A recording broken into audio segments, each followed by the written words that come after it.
Hi అండి, ఈరోజు Sunday కదా. సో మీ ఇంట్లో స్పెషల్ ఏంటో నాతో షేర్ చేసుకోవడం మర్చిపోకండి. మా ఇంట్లో స్పెషల్ వచ్చేసి మటన్ కర్రీ అనమాట.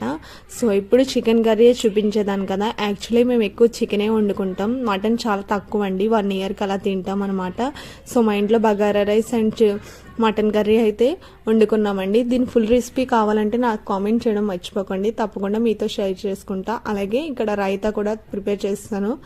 అసలు టేస్ట్ అయితే నెక్స్ట్ లెవెల్ అండి, చాలా బాగా వచ్చింది అనమాట. యాక్చువల్లీ నేను ఒకసారి ఫస్ట్ టైం మటన్ చేసినప్పుడు 3 years బ్యాక్ కూడా చాలా బాగా చేస్తాను అంటారు మా వారు. సో అందుకే నేను ఇంకా మటన్ చేసుకుని తిన్నామన్నమాట.